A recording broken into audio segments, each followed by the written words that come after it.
Gazi tyre কারখানায় ৬তলা ভবনটির আগুন ৩২ ঘণ্টা পর নিয়ন্ত্রণে এলেও ভেতরে কি হয়েছে তা জানা যায়নি। দীর্ঘ সময় আগুনের তাপে ধ্বংসের শঙ্কায় ভেতরে প্রবেশ করতে পারছে না ফায়ার সার্ভিস। দুর্ঘটনার কারণ খতিয়ে দেখতে ৫ সদস্যের তদন্ত কমিটি গঠন করেছে নারায়ণগঞ্জ জেলা প্রশাসন। নারায়ণগঞ্জের রূপগঞ্জের খাদুন এলাকায় গাজী টায়ার কারখানার এই ৬তলা ভবনটিতে মঙ্গলবার সকাল ১০টার পরেও এভাবে ধোঁয়া বের হচ্ছিল।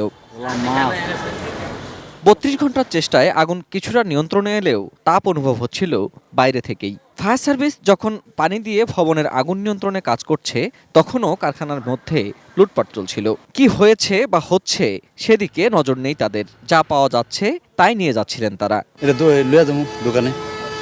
মালটাও কি তোমার না, তা নিয়ে যাওয়া ঠিক হচ্ছে না। গাজী স্যারে অ্যারেস্ট হওয়ার পরে ফ্যাক্টরিতে বিভিন্ন ধরনের লোকজন আসে, কেউ লুটপাট করতে আসে, কেউ আগুন লাগাইতে আসে, এরকম পরে রাত ৯টার দিকে আগুন লাগাই দেয়। ঘটনাস্থলে গাজী টায়ার কারখানার এই কর্মকর্তা জানান, রোববার এখানে যারা আসেন তাদের মধ্যে এই ভবনে প্রবেশকারীদের প্রায় সবার অসৎ উদ্দেশ্য কাজ করছিল। তাদের দুই পক্ষের সংঘর্ষের পর আগুন ধরিয়ে দেয় কোনো একটি পক্ষ। এই কর্মকর্তার দাবি, কারখানায় বিভিন্ন দাহ্য বস্তু থাকায় উচ্চ ঝুঁকি ছিল বিস্ফোরণের। যারা লুট করেছে তখন তাদের এই হিতাহিত জ্ঞান ছিল না। আমাদের ব্যানভ্যারি বলে যে সেকশনটা আছে, সেই সেকশনের মধ্যে পর্যাপ্ত পরিমাণ কেমিক্যাল আছে এবং এর মধ্যে সালফার আছে। আমাদের ফায়ার ফাইটাররা মেগাফোন নিয়ে মানুষজনকে বলেছে যে এর ভিতরে কেমিক্যাল আছে, আপনারা এর ধারে কাছে এসেন না, জীবন নিয়ে ফিরতে পারবেন না। নিখোঁজ দাবি করে স্বজনদের ছবি এবং পরিচয়পত্র নিয়ে বাইরে অপেক্ষা করছিলেন বেশ কয়েকজন। যারা নিখোঁজ তারা কেন এখানে এসেছেন এর কোনো জবাবও নেই তাদের কাছে।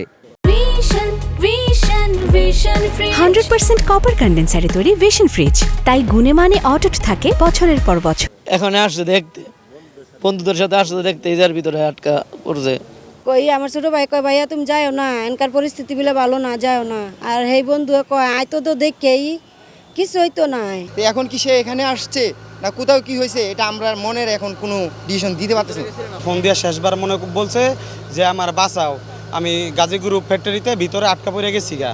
লুটপাটের অভিযোগ অস্বীকার করেছে পুলিশ।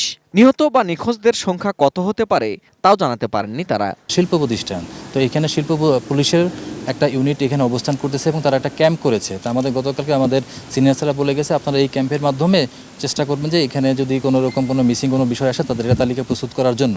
তো তারাও প্রচেষ্টা করতেছে, প্লাস আমরা সংগ্রহ করার চেষ্টা করতেছি। তো এই তালিকা পেলে অবশ্যই আপনাদের দেওয়া হবে। ঘটনাস্থলে এসে নারায়ণগঞ্জের জেলা প্রশাসক জানান, আগুনের কারণ ও ক্ষতি নিরূপণে ৫ সদস্যের তদন্ত কমিটি হয়েছে। অনেকে বলছে যে তারা এখান থেকে তাদের সাথে টেলিফোনে কথা বলেছে, এরপর থেকে তাদের সাথে যোগাযোগ নেই।